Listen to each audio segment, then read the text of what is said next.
ಮುಂಚೆ ಏನಾಗ್ತಿತ್ತು, ಟೈಲರ್ ಅಂದರೆ ಒಂದು ಮನೆಗೆ ಒಬ್ಬ ಟೈಲರ್ ಇರ್ತಿದ್ದ. ಚಿನ್ನ ಕೆಲಸ ಮಾಡೋ ಆಚಾರ್ಗೆ ಒಂದು ಮನೆತನ ಸೀಮಿತವಾಗಿತ್ತು. ಈಗ ಮಲ್ಟಿನ್ಯಾಷನಲ್ ಕಂಪ್ನಿಗಳೆಲ್ಲ ಬಂತು, ದೊಡ್ಡ ದೊಡ್ಡ ಜ್ಯುವೆಲರಿಗಳು ಬಂದ ಮೇಲೆ ಜನ ಡಿಸೈನ್ಸ್ ನೋಡ್ತಾರೆ, ಇದು ಮಾಡ್ತಾರೆ, ಎಲ್ಲ ದೊಡ್ಡ ಅಂಗಡಿಗೆ ಹೋಗ್ತಾರೆ. ಈಗ ಸಣ್ಣ ಪುಟ್ಟ ಅಂಗಡಿಗೆ ಅವ್ರಿಗೆ ಆರ್ಡ್ರ್ ಕೊಟ್ಟರೆ 80% ಅಡ್ವಾನ್ಸ್ ಕೊಟ್ಟರೆ ಮಾಡ್ತಾರೆ, ಇಲ್ಲಾಂದರೆ ಅವ್ರ ಹತ್ರ ಬಂಡವಾಳ ಇರೋಲ್ಲ. ಆಮೇಲೆ ಈಗ ಎಲ್ಲ ರೆಡಿಮೇಡ್ಗಳು ಬಂದು ಜಾಸ್ತಿ ಆಗಿ ಇಲ್ಲಿರೋ ಲೋಕಲ್ ಕೆಲಸಗಳಿಗೆ ಭಾಳ ತೊಂದರೆ ಇದೆ. ಆಮೇಲೆ ಗೌರ್ಮೆಂಟ್ನಿಂದ ಯಾವುದೇ ಸಹಾಯಗಳು ಕೆಲಸಗಾರ ಸಿಗ್ತಾಯಿಲ್ಲ. ಭಾಳಷ್ಟು ಜನ ಇದೇ ನಂಬ್ಕೊಂಡು ಜೀವನ ಸಾಗಿಸ್ತಾರೆ. ಅವರು ಬೆಳಗ್ಗೆ ಬರ್ತಾರೆ, ಮಧ್ಯದಲ್ಲಿ ನೋಡ್ತಾರೆ, ಕೆಲಸ ಸಿಕ್ಕಲ್ಲ, ಹಾಗೆ ಹೋಗಬೇಕು. ಆ ಪರಿಸ್ಥಿತಿ ನಮ್ಮ ಕೆಲಸಗಾರಲ್ಲಿದೆ. ಭಾಳ ಕಷ್ಟಪಟ್ಟು ಜೀವನ ಮಾಡೋ ಪರಿಸ್ಥಿತಿ ಬಂದುಬಿಟ್ಟಿದೆ. ರೇಟ್ ಕಡಿಮೆ ಇದ್ದಾಗ ಒಂಥರ ನಡೀತಾ ಇತ್ತು, ಈಗ ರೇಟ್ ಜಾಸ್ತಿ ಆಯಿತು, ವೆಯ್ಟ್ ಕಮ್ಮಿ ಐಟಮ್ಗಳು ನೋಡ್ತಾರೆ. ಅದೇ ಐಟಮು ಕಮ್ಮಿ ತೂಕದಲ್ಲಾಗೋ ಮೆಷಿನರಿಗಳಿದೆ ಈಗ. ಆದ್ದರಿಂದ ಎಲ್ಲ ಲೈಟ್ ವೆಯ್ಟು ಜ್ಯುವೆಲರಿಗೆ ಹೋಗ್ತಾಯಿದ್ದಾರೆ ಜನ.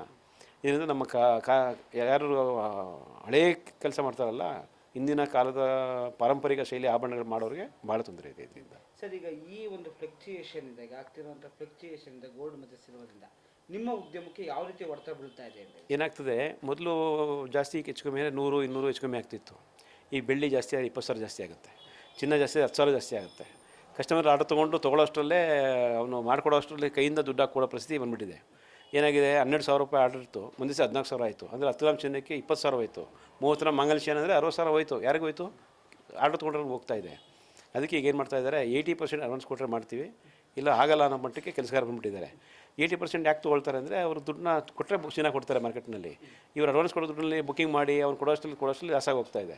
ದೊಡ್ಡ ದೊಡ್ಡ ಅಂಗಡಿಯವ್ರಿಗೆ ನಡೀತಾ ಇದೆ ಹೊರತು ಸಣ್ಣ ಪುಟ್ಟ ಕೆಲಸಗಾರರು ಇದರಿಂದ ಆರ್ಡರ್ ತೊಗೊಳಕ್ಕೆ ಎದುರಾಗುವಂಥ ಪರಿಸ್ಥಿತಿ ಬಂದುಬಿಟ್ಟಿದೆ. ಸರ್, ಯಾಕಂದರೆ ಈ ಉದ್ಯಮದವರು ಸರ್ಕಾರಕ್ಕೆ ಡೈರೆಕ್ಟ್ಲಿ ಇಂಡೈರೆಕ್ಟ್ಲಿ ಸಾಕಷ್ಟು ತೆರಿಗೆಗಳು ಕಟ್ತೀರಿ, ಚೆಸ್ಗಳು ಕಟ್ತೀರಿ, ಇನ್ಕಮ್ ಟ್ಯಾಕ್ಸ್ ಕಟ್ತೀರಿ.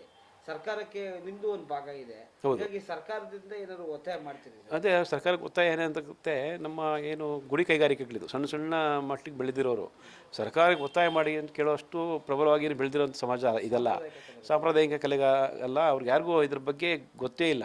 ಅದರಲ್ಲಿ ನಮ್ಮ ನಂಜುಂಡಿಯವರು MLC ಆಗಿದ್ದಾರೆ. ಅವರು ಇದನ್ನು ವಿಧಾನಸಭೆಯಲ್ಲಿ ಎತ್ತುವುದಾಗಿತ್ತು. ಯಾಕೋ ಅವರು ಮುಂಚೆ ಇದ್ದಷ್ಟು ಆವೇಶ ಇದು ಚಿನ್ನ ಬೆಳ್ಳಿ ಕೆಲಸಗಾರರ ಬಗ್ಗೆ ಅವ್ರು MLC ಆದಮೇಲೆ ಇಲ್ಲ ಅನ್ಸುತ್ತೆ ನನಗೇನು. ಅವ್ರು ಮೇಯ್ನಾಗಿರೋದು ಆ ಸಮಾಜದಿಂದ ಬೆಳೆದಂಥವ್ರು, ಆ ಸಮಾಜದಲ್ಲೇ ಬೆಳೆದಂಥ ಬಂದಂಥ ವ್ಯಕ್ತಿ. ಅವ್ರು ಈ ಸಮಾಜದ ಬಗ್ಗೆ ಅಲ್ಲಿ ಮಾತಾಡಿದ್ರೆ ಸ್ವಲ್ಪ ಉಪಯೋಗ ಆಗುತ್ತೇನೋ ಅಂತ ನನ್ನ ಭಾವನೆ. ಸರ್ಕಾರಕ್ಕೆ ಏನು ಒತ್ತಾಯ ಮಾಡ್ತೀವಿ? ಇದನ್ನೇ ಸ್ವಲ್ಪ ಸಬ್ಸಿಡಿ ಬಜೆಟ್ ಬರ್ತಾ ಇದೆ. ಸರ್ಕಾರಕ್ಕೆ ಒಂದು ಒತ್ತಾಯ ಮಾಡ್ತೀನಿ, ಈ ಕೆಲಸಗಾರರಿಗೆ ಯಾವುದಾದ್ರು ಬ್ಯಾಂಕ್ನಲ್ಲಿ ಕಡಿಮೆ ಬಡ್ಡಿ ದರದಲ್ಲಿ ಸಾಲ ಸಿಗುವಂಥದ್ದು. ಓಡಿ ಸಿಗಲ್ಲ ಇವ್ರಿಗೆ ಯಾರಿಗೂ. ಈಗ ಕರೆಂಟ್ ಅಕೌಂಟ್ ಇರಲ್ಲ ಕೆಲಸಗಾರರಿಗೆ. ದೊಡ್ಡ ದೊಡ್ಡ ಅಂಗಡಿಯವ್ರಿಗೆ ಕರೆಂಟ್ ಅಕೌಂಟ್ ಇರುತ್ತೆ, ಅಂದರೆ ಅವ್ರು ಓಡಿ ಸಿಗುತ್ತೆ. ಕರೆಂಟ್ ಅಕೌಂಟ್ ಇಲ್ಲಂದರೆ ಓಡಿ ಸಿಕ್ಕಲ್ಲ. ಇದನ್ನು ಎಲ್ಲಿ ತೊಗೋಬೇಕು, ಏನು ಮಾಡಬೇಕು ಅಂತಲೇ ಗೊತ್ತಿಲ್ಲ. ಅದಕ್ಕೆ ಒಂದು ಏನಾದ್ರು ಸ್ವಲ್ಪ ಇದ್ರ ಬಗ್ಗೆ ಆಲೋಚನೆ ಇರೋರನ್ನ ಹೇಳಿಸಿ ಅವ್ರಿಗೆ ಈ ಉದ್ಯಮ ಹೆಚ್ಚು ಮಾಡಿದ್ರೆ ಸರ್ಕಾರಕ್ಕೂ ಒಳ್ಳೆ ತೆರಿಗೆ ಬರುತ್ತೆ, ಇಲ್ಲಿ ಕೆಲಸಗಾರರು ಬದುಕ್ತಾರೆ ಅಂತ ನನ್ನ ಆಶಯ ಇದೆ.